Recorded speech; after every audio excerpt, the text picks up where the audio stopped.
Hello, ഇന്ന് ഞാൻ തയ്യാറാക്കാൻ പോകുന്നത് റവ വെച്ച് സോഫ്റ്റായ ഒരു ലഡുവാണ് തയ്യാറാക്കാൻ പോകുന്നത്. അതിനു വേണ്ടി ഒരു പാൻ അടുപ്പത്ത് വെച്ചിട്ടുണ്ട്. പാനൊന്ന് ചൂടാകുമ്പോൾ കുറച്ച് നെയ്യ് ഒഴിച്ചു കൊടുക്കാം. പാനൊന്ന് ചൂടായി വരുന്നുണ്ട്, നെയ്യ് ഒഴിച്ചു കൊടുക്കാം. ഇച്ചിരി കട്ടിയായിട്ടിരിക്കുക.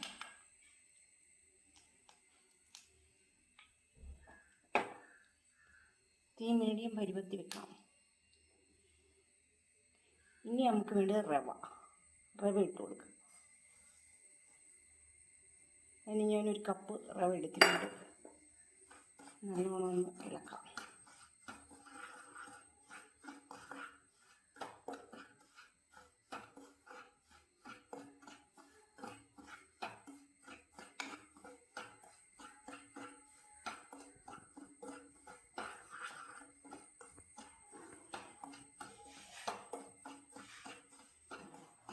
തീയൊരു മീഡിയം പരുവത്തി വെച്ച് വേണം ഇളക്കി കൊടുക്കാൻ.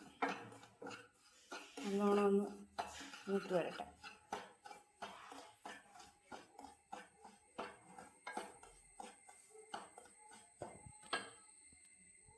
റവ മൂക്കിയിട്ടുണ്ട്. നമുക്കൊരു വേറെ പാത്രത്തിലോട്ട് മാറ്റാം.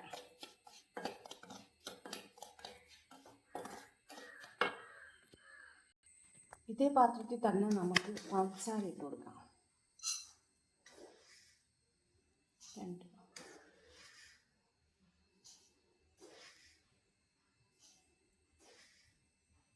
പഞ്ചസാര ഇട്ട് കൊടുത്തിട്ടുണ്ട്. ഇനി വേണ്ടത് കുറച്ച് വെള്ളം ഒഴിച്ച് കൊടുക്കാം.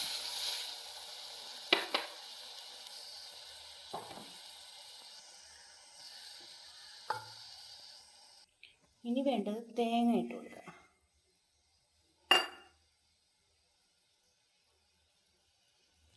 കുറച്ച് തേങ്ങ ഇട്ട് കൊടുക്കുക. ഇനി നമ്മൾ വറുത്ത് വെച്ച റവ ഇട്ട് കൊടുക്കുക.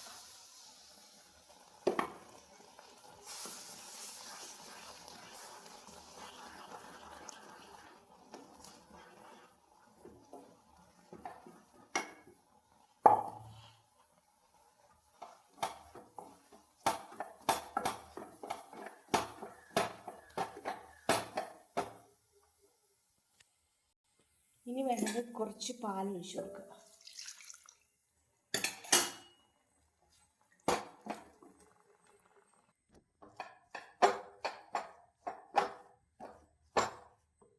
ഇനി കുറച്ച് ഏലക്ക, നല്ലൊരു ഫ്ലേവറിനായിട്ട് ഏലക്ക, കുറച്ച് പഞ്ചസാരയും ഇട്ട്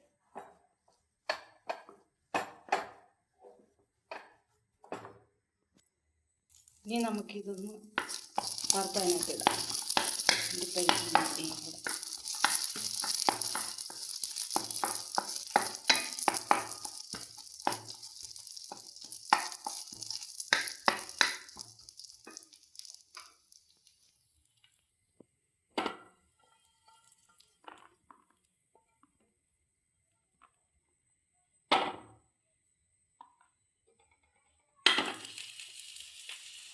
ഇനി ഇതിനകത്തോട്ട് ഇളക്കാം കൈ വെച്ച്.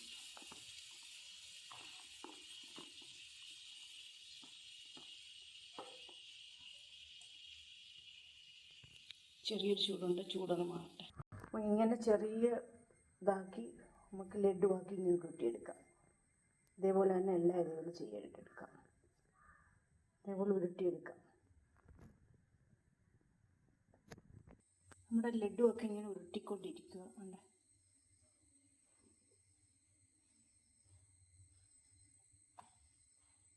കുറച്ചുകൂടെ ഉണ്ട് ഉരുട്ടാൻ, കുറച്ചുകൂടെ തയ്യാറാക്കാം. ഇന്ന് നമ്മൾ തയ്യാറാക്കിയിരിക്കുന്ന അടിപൊളി സോഫ്റ്റായ റവ വെച്ചുള്ള ലഡുവാണ്. അടിപൊളി സോഫ്റ്റാണ്. കുട്ടികൾക്ക് ഭയങ്കര ഇഷ്ടപ്പെടും. നമ്മൾ കടയിൽ നിന്നൊന്നും മേടിക്കേണ്ട. ഇത് അധികം ചേരുവകളൊന്നുമില്ല. എളുപ്പത്തിൽ ഒരു ഗസ്റ്റ് വന്നാലും നമുക്ക് പെട്ടെന്ന് തയ്യാറാക്കി കൊടുക്കാം. നമ്മുടെ ഈ ലഡു റവ വെച്ച് അടിപൊളി സോഫ്റ്റായ ലഡുവാണ് ഇന്ന് ഉണ്ടാക്കിയത്. എല്ലാവരും വീടുകളിൽ തയ്യാറാക്കി നോക്കണം. നല്ല അടിപൊളിയാണ് റവ വെച്ചുള്ള നമ്മുടെ ലഡു. സോഫ്റ്റാണ്. കുട്ടികൾക്ക് ഭയങ്കര ഇഷ്ടപ്പെടും. കുട്ടികൾക്ക് മാത്രമല്ല, മുതിർന്നവർക്ക് ഒരു ഗസ്റ്റ് വന്നാലും നമുക്ക് കൊടുക്കാൻ പറ്റും. പെട്ടെന്ന് തയ്യാറാക്കി കൊടുക്കാം. അധികം ചേരുവയൊന്നുമില്ല. എല്ലാവരും വീടുകളിലൊക്കെ ഒന്ന് ട്രൈ ചെയ്ത് നോക്കണം. നമ്മുടെ റവ വെച്ചുള്ള ലഡു. നമുക്ക് എന്തും വീട്ടിൽ തയ്യാറാക്കാൻ പറ്റും. കടകളിൽ നിന്നുള്ള ഇതൊക്കെ ഓരോ പൊടികളൊക്കെ ചേർത്തല്ലേ വയ്ക്കുന്നത്. അതൊന്നും വേണ്ട, നമ്മൾ സ്വന്തമായിട്ട് കൈ കൊണ്ട് നമുക്ക് ഉണ്ടാക്കി കൊടുക്കുന്ന ഒരു സംതൃപ്തിയല്ലേ. അതുകൊണ്ട് ഞാൻ അടിപൊളി ലഡുവാണ് ഉണ്ടാക്കിയിരിക്കുന്നത്. നല്ല അടിപൊളി, കഴിക്കാൻ എന്ത് ടേസ്റ്റാണെന്നറിയാമോ? അടിപൊളി ലഡു. എല്ലാവരും ഒന്ന് ട്രൈ ചെയ്ത് നോക്കണം. വീടുകളിലൊക്കെ റവ ഉണ്ടല്ലോ, കടയിൽ നിന്ന് നമുക്ക് റവ വാങ്ങിച്ചിട്ട് ഇതേപോലെ ഒന്ന് ഉണ്ടാക്കി വെക്കണം. ഇങ്ങനെ തയ്യാറാക്കി നോക്കണം. കുട്ടികൾക്ക് ഇഷ്ടപ്പെടും. കുട്ടികൾക്കൊക്കെ ഇപ്പം സ്കൂളൊക്കെ ഉണ്ടല്ലോ, ഒരു കൊച്ചു കുട്ടികൾക്ക് സ്നാക്സ് ആയിട്ട് കൊടുത്ത് തയ്ക്കാനും പറ്റും. അവർക്ക് നല്ലതാണ്, കഴിക്കാനൊക്കെ ഇഷ്ടപ്പെടും. ഇപ്പോഴെല്ലാം മഴയൊക്കെ അല്ലേ, ഭയങ്കര മഴയും വെള്ളപ്പൊക്കവും, എല്ലാവരും കഷ്ടത്തിലൊക്കെ ദുരിതത്തിലല്ലേ കഴിയും. മിക്ക പേരും സ്ഥലത്തും വെള്ളമൊക്കെ കയറി കാണും. എല്ലാവർക്കും ഭയങ്കര ബുദ്ധിമുട്ടും കാര്യങ്ങളൊക്കെ അല്ലേ. എല്ലാവരും ശ്രദ്ധിക്കുക, അധികം മഴയത്ത് വെള്ളത്തിലൊന്നും പോകാതിരിക്കുക. ഇപ്പം പനി അസുഖങ്ങളൊക്കെ അല്ലേ, എല്ലാവരും ഒന്ന് ശ്രദ്ധിക്കുക. ഇനി ഈ ലഡു എല്ലാവർക്കും ഇഷ്ടപ്പെട്ടെങ്കിൽ ഒരു ലൈക്ക് ചെയ്യുക, ഷെയർ ചെയ്യുക, സപ്പോർട്ട് ചെയ്യുക, സബ്സ്ക്രൈബ് ചെയ്യുക. ബെൽ ബട്ടനും കൂടെ അമർത്തിയാൽ നമ്മളിടുന്ന വീഡിയോസ് എല്ലാം കിട്ടും, എല്ലാവർക്കും കാണാൻ പറ്റും. ഇങ്ങനെ എല്ലാവരും വീടുകളിലൊക്കെ ഒന്ന് തയ്യാറാക്കി നോക്കണം. നമ്മുടെ ഈ ലഡു എളുപ്പത്തിൽ തയ്യാറാക്കാൻ പറ്റുന്നതാണ്. കുട്ടികൾക്കാണ് കൂടുതൽ ഇഷ്ടം ലഡു ആയാലും മധുരങ്ങൾ കഴിക്കാൻ. മുതിർന്നവർക്കും ഇഷ്ടമാണ്, എങ്കിലും കൂടുതൽ താല്പര്യം കുട്ടികൾക്ക് ഇങ്ങനെ ഉള്ള ഐറ്റം കഴിക്കുന്നതാണ് കൂടുതൽ താല്പര്യം. ഇങ്ങനെയൊക്കെ ഒന്ന് തയ്യാറാക്കി കൊടുത്താൽ അവർ പെട്ടെന്ന് കഴിച്ചോളും.